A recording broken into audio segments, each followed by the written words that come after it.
Boa noite, meus irmãos. Hoje nós vamos iniciar o capítulo 12, Amai os vossos inimigos.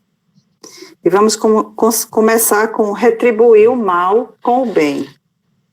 E tem ouvistes o que foi dito, amareis o vosso próximo e odiarei os vossos inimigos.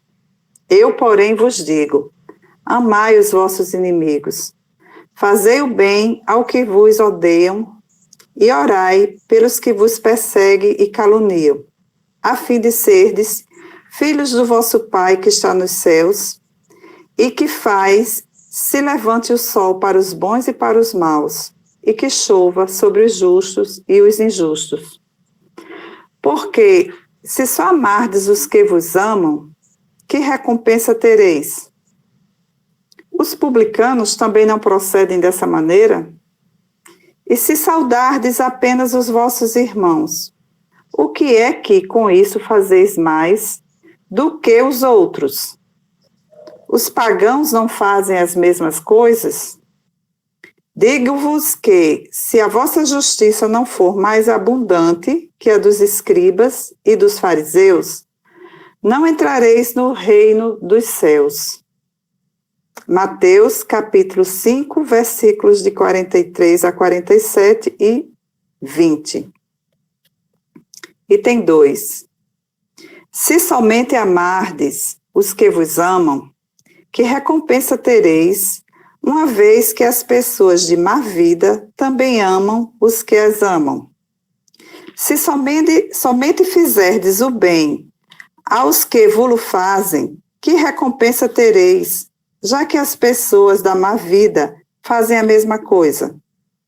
Se só emprestardes àqueles de quem possais esperar o mesmo favor, que recompensa tereis, visto que as pessoas de má vida se entreajudam dessa maneira para obter a mesma vantagem?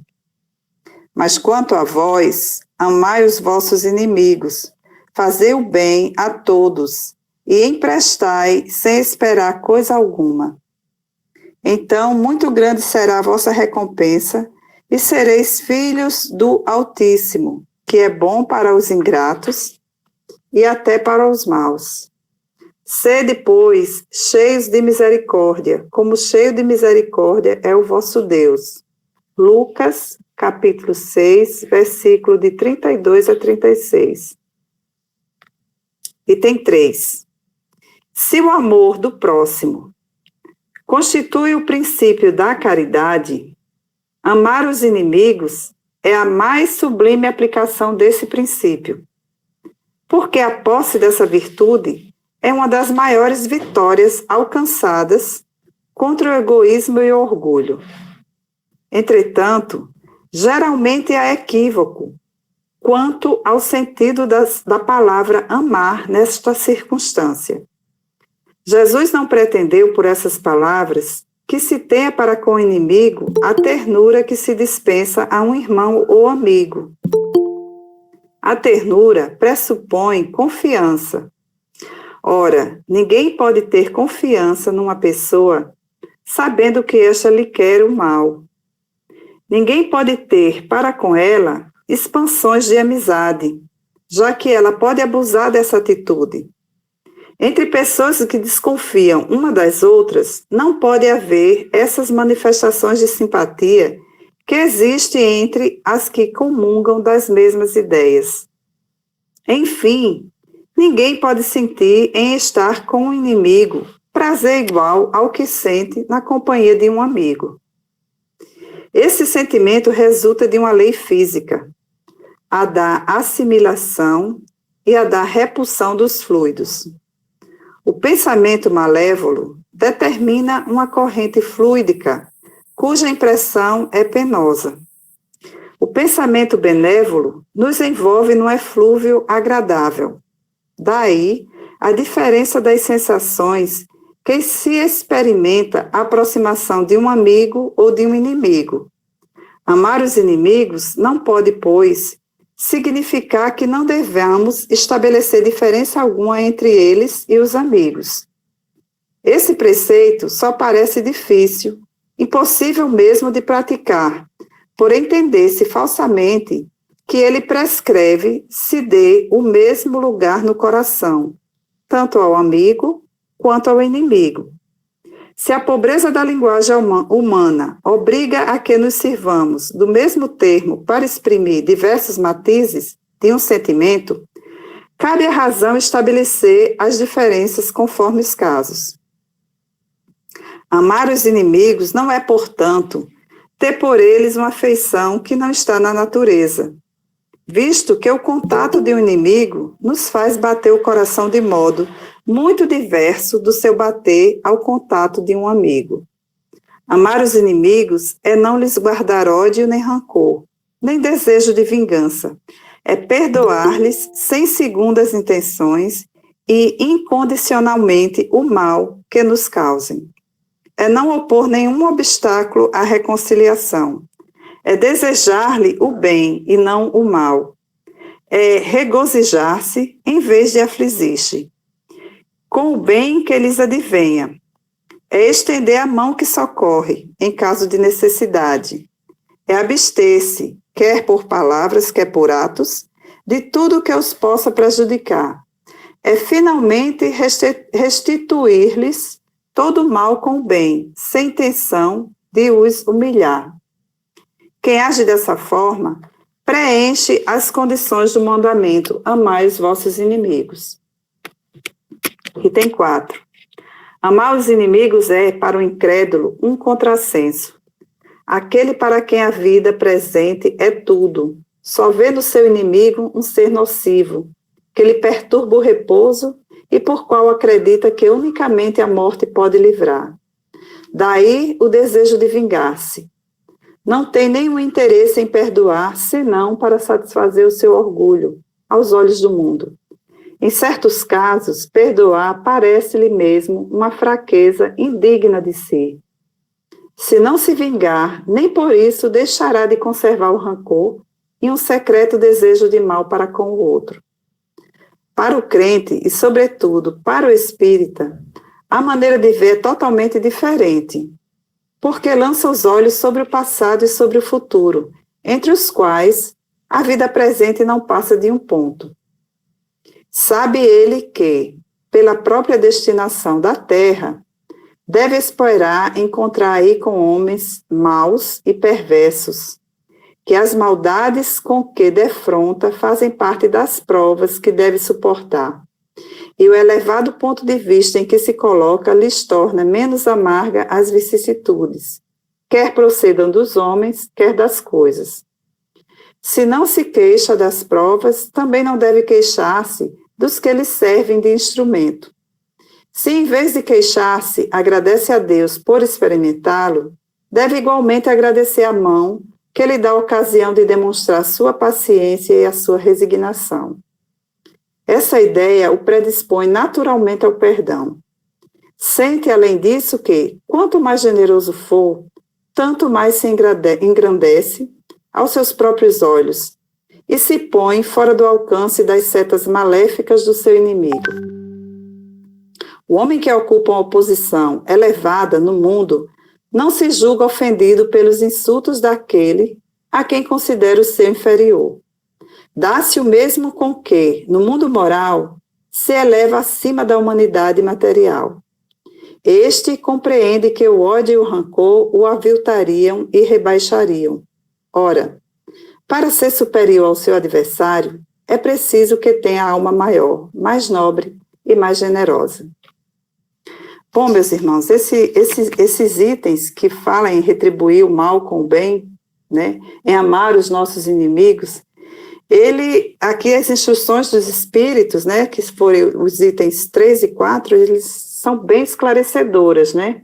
Já nos fala como nós devemos agir, nos explicam tudo muito detalhado. Eu procurei aqui no livro Sinal Verde um texto que falasse sobre os nossos inimigos, né? E ele tem aqui no capítulo 13 desse livro Sinal Verde, antagonistas, onde ele diz que o adversário em que você julga encontrar um modelo de perversidade, talvez seja apenas um doente necessitado de compreensão. Reconheçamos o fato de que, muitas vezes, a pessoa que nos torna indigna simplesmente por não nos adotar os pontos de vista, né? Muitas vezes a gente tem os nossos pontos de vista e por aquela pessoa não concordar com os nossos pontos de vista, eles automaticamente colocamos eles na gaveta dos inimigos, né? Mas nós nunca devemos desprezar o opositor, por mais ínfimo que pareça. Devemos respeitar o inimigo, porque é possível que ele seja portador de verdades que ainda desconhecemos, até mesmo em relação a nós. É aquela história, muitas vezes nós não conseguimos enxergar as nossas fraquezas, né? E é o inimigo, através dele, que nós tomamos consciência dessas fraquezas que existem na gente. Se alguém ferir você, perdoe imediatamente, frustrando assim que o mal nasça em você. Perdoe de imediato. A crítica dos outros só poderá trazer-lhe prejuízo se você consentir. Ou seja, cabe a você ficar prejudicado pela crítica de outro, né? Nós somos responsáveis por nós. A melhor maneira de aprender e desculpar os erros alheios é reconhecer que também somos humanos, capazes de errar talvez ainda mais desastradamente do que os outros. Quando a gente se coloca nessa situação, é muito mais fácil de entender o erro do outro. O adversário, antes de tudo, deve ser entendido por um irmão que se caracteriza por opiniões diferentes das nossas. Deixe os outros viverem a sua própria vida e eles deixarão você viver a existência de sua própria escolha. Quanto mais avança a ciência médica, mais compreende que o ódio em forma de vingança, condenação, ressentimento, inveja ou hostilidade está na raiz de numerosas doenças e que o único remédio eficaz contra semelhantes calamidades da alma é o específico do perdão no veículo do amor. Ou seja, que mal que nós podemos causar, né, a nós mesmos, alimentando todas essas energias ruins. E no livro de Emmanuel, o livro psicografado por Chico Xavier, A Caminho da Luz, eu achei um texto muito interessante aqui, que ele fala. Vou ler uma partezinha só do trecho. Jesus. Há no mundo um movimento inédito de armamentos e munições. Teria começado neste momento? Não. A corrida armamentista do século XX começou antes da luta do Porto Arthur, em 1904. As indústrias bélicas atingem culminâncias imprevistas. Os campos estão despovoados. É agora o texto que me chamou a atenção. Os homens se recolheram às zonas de concentração militar esperando o inimigo, sem saber que o adversário está em seu próprio espírito. Achei muito interessante isso, porque muitas vezes nós achamos que o inimigo está no outro. E o inimigo está em nós, né? Quem são esses nossos inimigos, né? Normalmente, nós nos reconhecemos como os nossos inimigos apenas o outro, aquele que nos magoa, que interfere em nossas vidas, que impede que façamos algo que nos dá prazer, por exemplo. Mas, muitas vezes, em nossas vidas, nós somos os nossos próprios inimigos, quando agimos de forma a nos prejudicar, seja física, emocional ou psicologicamente, né? No livro Jesus e a Atualidade, de Joana de Ângeles, que foi psicografado por Divaldo Franco, nós encontramos o seguinte texto, onde Joana de Ângeles fala, né? Os inimigos mais cruéis, todavia, permanecem no íntimo das próprias criaturas, que os vitalizam com o orgulho, o egoísmo e o disfarce da acomodação social aparente. Jesus soube identificá-lo como jamais alguém logrou fazê-lo em tal profundidade. Ouvia Jesus os seus interlocutores que, embora dissimulassem os motivos reais que os assinalavam, não conseguiam passar despercebido. A posição moral de Jesus impunha a eles e os enfrentava com amor ou com energia, conforme a circunstância e a intenção de que se revestisse, sempre, porém, com muita generosidade. Levava cada um a auscultar-se e adentrar-se, a fim de extirpar as matrizes do mal e desenvolvimento. Ou seja, eles nos levavam à reflexão, né? As pessoas que tiveram convívio com ele naquela época, né? E até hoje. Logo depois, estimulava-os ao crescimento pessoal, desarticulando os mecanismos mentais e sociais que conspiravam para a decadência geral.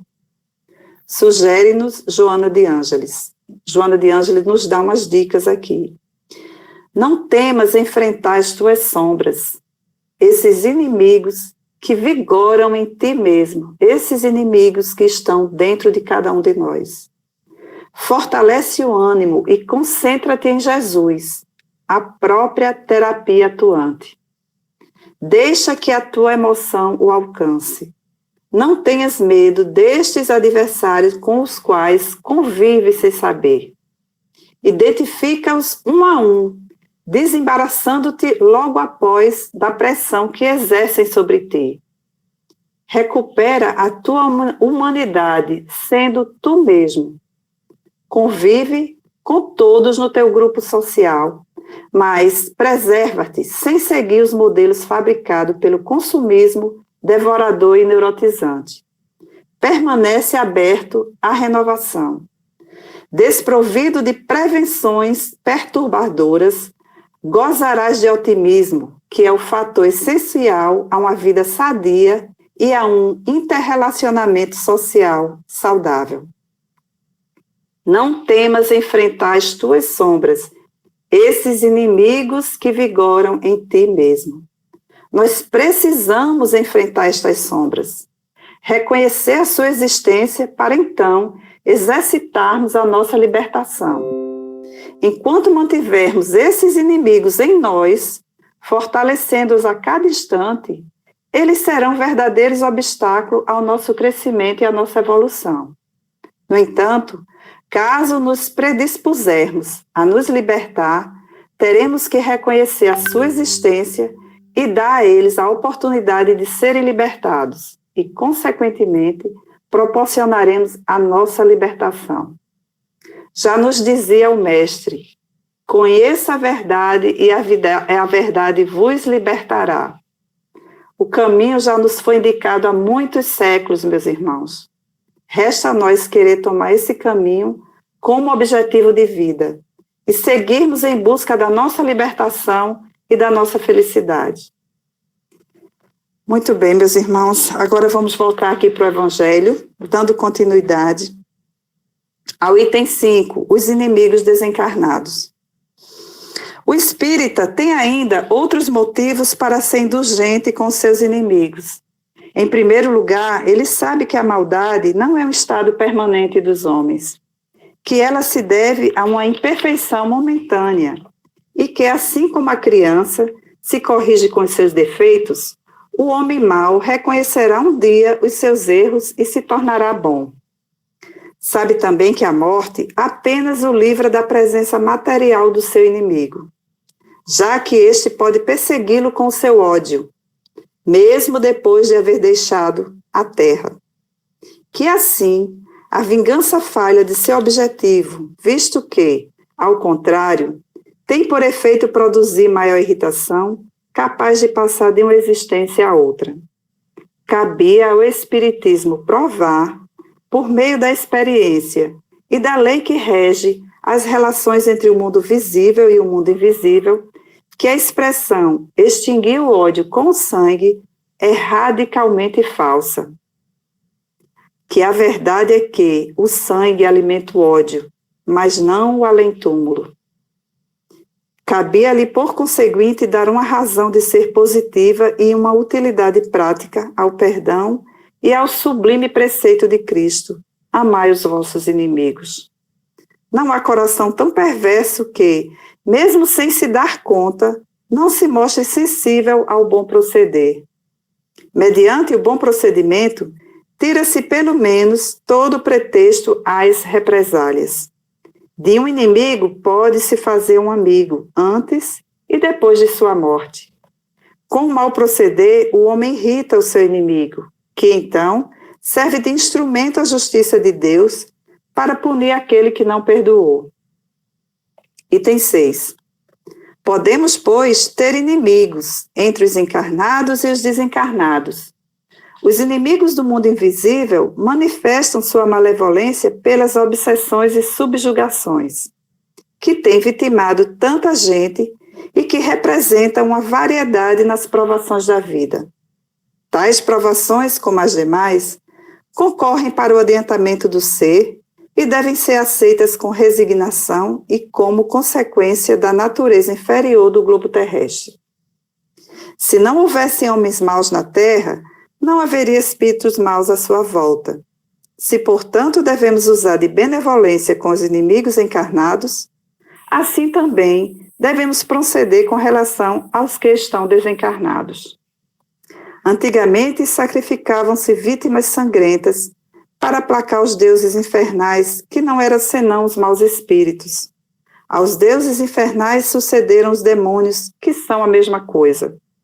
O Espiritismo vem provar que esses demônios nada mais são do que as almas de homens perversos que ainda não se despojaram dos instintos materiais, que ninguém consegue aplacá-los, a não ser pelo sacrifício do seu ódio, isto é, pela caridade, que a caridade não tem por efeito unicamente impedi-los de praticar o mal, e sim o de os reconduzir ao caminho do bem, contribuindo para a salvação deles. É assim que a sentença "amai os vossos inimigos" não se circunscreve ao círculo acanhado da terra e da vida presente, mas também faz parte da grande lei da solidariedade e da fraternidade universais. Meus irmãos, para sedimentar mais o que está escrito aqui nessas instruções, né, que nos foi dado aqui pelos Espíritos, eu também procurei ajuda aqui com a nossa Joana de Ângeles, onde ela fala sobre os inimigos desencarnados, né? E ela diz o seguinte: não sendo a morte física o aniquilar da vida, é natural que todos aqueles espíritos que se transferem de retorno para o mundo espiritual mantenham as características morais que lhe assinalavam na individualidade, né? Então, quando se morre, às vezes você tem um inimigo, né? E você fica desejando que ele morra, né? Eu queria que essa pessoa não morre, tão ruim e tal. Mas mal sabe ele que o inimigo continua também quando ele está desencarnado, né? Então ela diz, continuando aqui, é compreensível que, não possuindo os tesouros morais de nobreza nem de elevação, esses espíritos desencarnados, né, deixam-se consumir pelo ódio, sendo levados às fontes geradoras de sofrimento que experimentam, no caso, as pessoas que se fizerem responsáveis pela sua desdita. Surgem nessas fases as vinculações psíquicas com os antigos desafetos, aqueles que se tomaram motivo da sua aflição. Reconhecendo a razão do sofrimento, sem, no entanto, entender as causas profundas, aquelas que dizem respeito à justiça divina, em face do desconhecimento da reencarnação e da sua lei de causa e efeito, convertem-se em inclementes cobradores do que supõem ser dívidas para com eles contraídas. Dispondo de mobilidade e fixando-se mentalmente ao adversário, mediante a afinidade moral, inicia-se o doloroso processo de obsessão, que tanto se apresenta em forma de surto patológico, na área dos distúrbios psicológicos de conduta e de emoção, bem como em lenta e perversa inspiração doentia, que termina por transformar-se em transtornos mais graves. Os inimigos desencarnados constituem fator de equilíbrio na sociedade terrestre, constitui de fator de desequilíbrio na sociedade terrestre, que deve ser levado em conta pelos estudiosos do comportamento e das diretrizes sociológicas. O mundo espiritual é preexistente ao físico, real e fundamental, de onde vêm as populações humanas e para onde retomam mediante o veículo da desencarnação. O objetivo primordial da desencarnação é proporcionar o desenvolvimento intelecto-moral do espírito na sua trajetória evolutiva. Os inimigos desencarnados, desse modo, vinculam-se aos seres humanos atraídos pelas afinidades morais, pelos sentimentos do mesmo teor, pelas condutas extravagantes que se permitem. E aí ela nos aconselha, Joana de Ângeles, nunca desperdices a oportunidade de ser aquele que cede em contendas inúteis, quão perniciosas. De perder no campeonato da insensatez, a fim de ganhar na paz interior. De servir com devotamento, embora outros sirvam-se, explorando a bondade do seu próximo.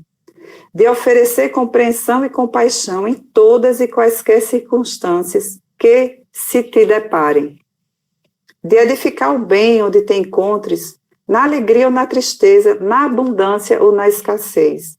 De oferecer esperança, mesmo quando reinem o pessimismo e a crueldade, levando ao desânimo e à indiferença. De ser aquele que ama, apesar das circunstâncias adversas e perversas. De silenciar o mal, a fim de referir-se àquilo que contribua em favor da fraternidade. De perdoar mesmo aquilo e aquele que aparentemente não merecem o perdão. De ensinar corretamente, embora predomine a prepotência. E por essa razão mesmo, nunca te canses de confiar em Deus, seja qual for a situação em que te encontres. Vestindo a couraça da fé e esgrimindo os equipamentos do amor, os teus inimigos desencarnados não encontrarão campo emocional nem vibratório em ti para instalar as suas matrizes obsessivas, permitindo-te seguir em paz, cantando a alegria de viver e iniciando a era nova da felicidade na Terra. É isso aí, meus irmãos. Muito obrigado. Espero que vocês me ajudem mais aí na conclusão do nosso evangelho de hoje. Obrigada. Retorno para você, meu irmão. Obrigado, Fátima. Excelentes colocações, as obras que você trouxe. Se manteve aí com o nosso Chico, através de Sinal Verde, com Joana de Ângeles, para elevar mais ainda o nível das nossas colocações e das nossas reflexões para esse tema tão, vamos dizer assim, tão importante e tão difícil, dependendo da evolução de cada um, que é essa questão de amar os vossos inimigos. Da noite de hoje você trouxe exatamente retribuir o mal com o bem, que Eugênio ontem tinha feito até uma colocação nesse sentido, falando sobre o tema que a gente estudou ontem, e os inimigos desencarnados que você também colocou. Mas agora nós abrimos o espaço para colaboração daqueles que estão aqui conosco, que tem algo a acrescentar, é só desativar o microfone e pela ordem a gente vai liberando a palavra. Podem ficar à vontade para se expressarem sobre o tema da noite. Temos um tempo ainda aí, e a nossa irmã Fátima nos deixou, mas fiquem à vontade.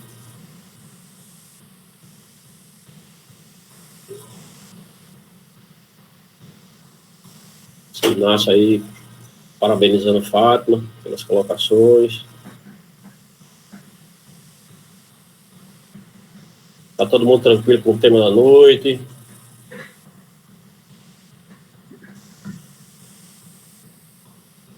Está todo mundo calado? É. Eu vou provocar, porque é o seguinte, parabéns, Fátima.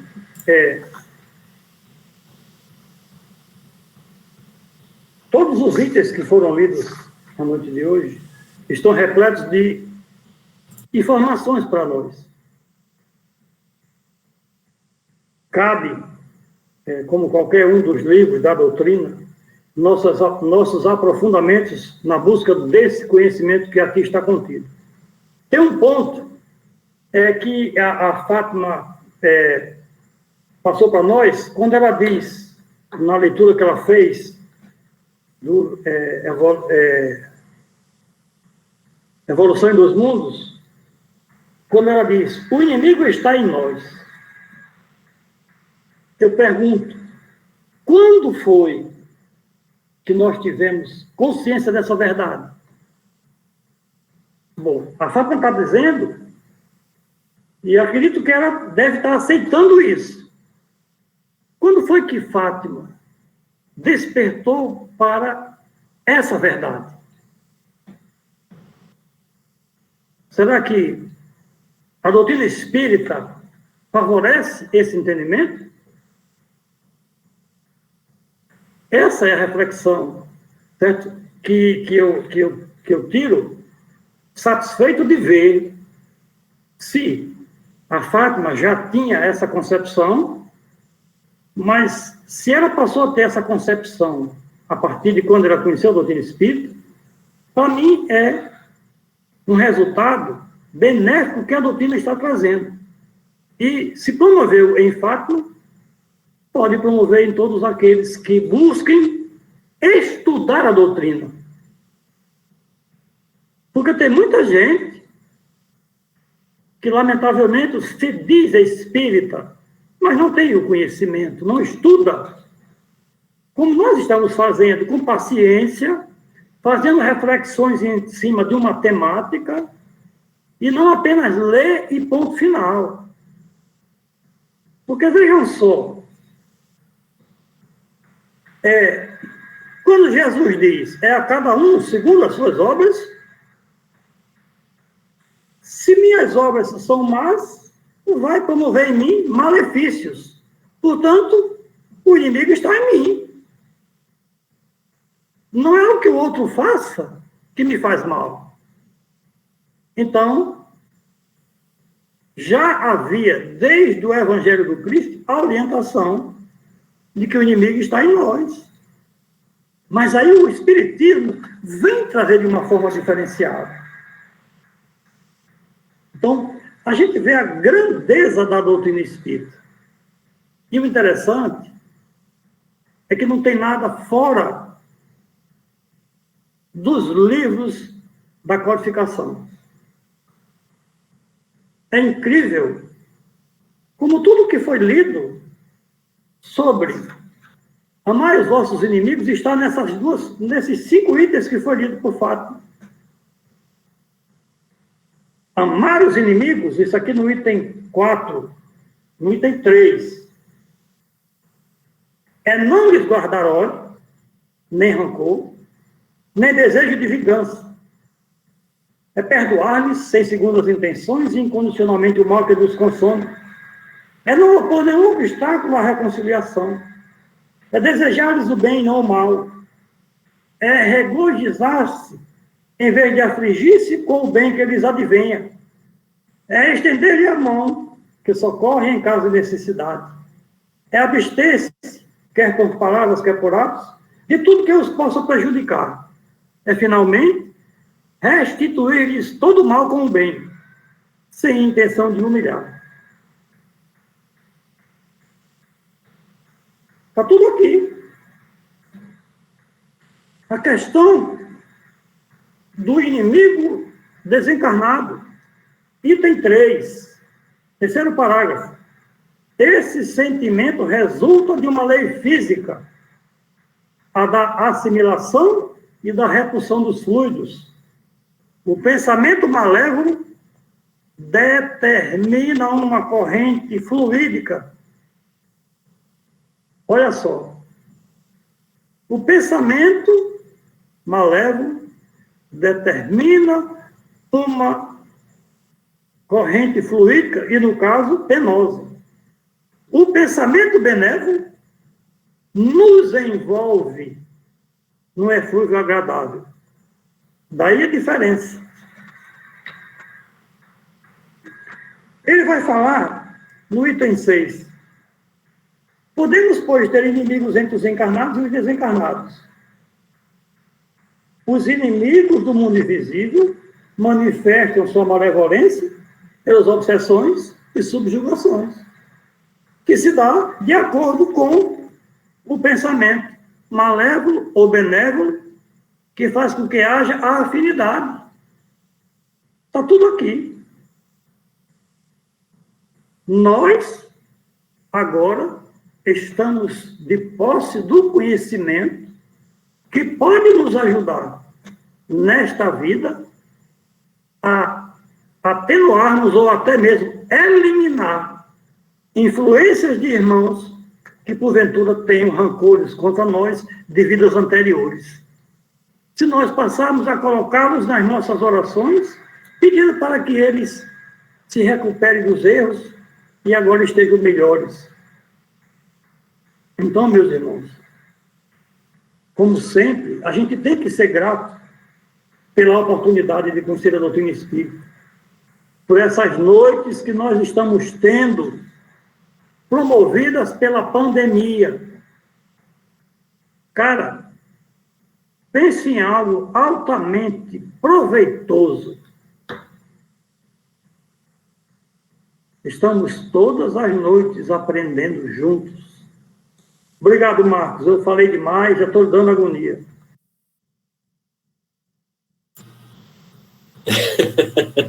Não, seu Inácio, é influenciação. Aí estou falando em fluido e tudo, e a gente sabe que nesse momento todos nós estamos interligados e somos suscetíveis à influenciação da equipe espiritual.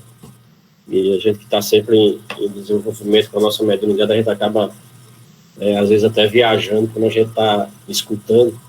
E principalmente quando a gente está aqui exatamente incomodando. Às vezes a gente tenta até fazer algumas colocações, mas não consegue.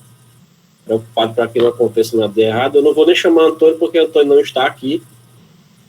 O sistema está gravando, vocês estão vendo a carinha dele aí, mas ele não se encontra. Cara, eu estou sim, viu? Olha aí, eu escutei tudinho, né? Mas, pelo amor de Deus. Mas eu lhe amo, meu amigo, eu lhe amo. Você tem alguma colocação, meu amigo, no tema da noite? Não, só parabenizar a nossa irmã Fátima, que está cada vez melhor dominando os temas e se expondo brilhantemente, está muito bem. E realmente o tema ele é de significação profunda, mas depois deste show de Fátima e do complemento aqui de São Inácio, eu só tenho a agradecer e expressar a minha gratidão a todos aí. Passa a palavra. Valeu, Toninho. É isso aí, obrigado à nossa irmã Fátima pelo empenho dela nas colocações e nas pesquisas. Nós percebemos que isso está sendo um norte, que todos aqueles que estão sendo chamados a apresentar algum tema estão sempre comprando essa nossa ideia de sempre nos manter na codificação, no início, na raiz, no Pentateuco, trazendo sempre André Luiz, as psicografias de Chico Xavier, e é o necessário para aquele espírita iniciante, e não só iniciante, mas todos aqueles que estão na nossa jornada espírita. Bem, meus irmãos, como não temos mais nenhuma colocação a ser feita, ninguém mais... Pai, Oi. eu gostaria de comentar rapidinho. Não, pode ficar à vontade. Quando Fátima foi falando durante o estudo, com as reflexões de São Inácio, eu lembrei dos ensinamentos que a gente aprendia quando ia estudar história, que era sobre a lei de Talião. Ele trazia a questão do olho por olho, dente por dente. Então, a gente tratar os nossos inimigos assim como eles nos tratam. E Jesus, ele chega exatamente para divergir com esse ensinamento. Primeiramente, isso me fez refletir, mas por que eu vou ter ódio daquele que me faz mal? Se eu entendo que ele está desvinculado do caminho do bem e que mesmo ele me fazendo mal, por que eu deveria fazer o mesmo com ele? Se ele bate em mim e isso me faz mal, por que eu iria fazer mal àquele meu irmão? Então eu vejo que isso não está naquilo que o irmão faz, mas sim naquilo que a gente projeta nele. Se a gente entende que ele é um necessitado e que ele precisa da nossa caridade, nós estamos buscando a nossa evolução, porque a gente está divergindo com aquilo que ele faz. se ele está se afastando do caminho do Cristo, eu não devo fazer isso. Eu não devo tratar ele dessa maneira, mas eu devo tratar ele com amor, porque é isso que eu preciso desenvolver em cima de mim. Eu preciso combater as chagas que Jesus tanto combateu. O orgulho, o egoísmo, que é aquilo que torna as pessoas os nossos inimigos. Porque nós alimentamos esse sentimento dentro da gente, porque nos deixamos envolver em apenas ver aquele irmão como um inimigo, e não como necessitado. Nós precisamos trabalhar a nossa indulgência, a nossa benevolência, o nosso perdão, para que tratemos esses irmãos não como inimigos, mas como necessitados que precisam da nossa caridade. Era isso que eu queria comentar na noite de hoje. Valeu, obrigado, Bob Filho.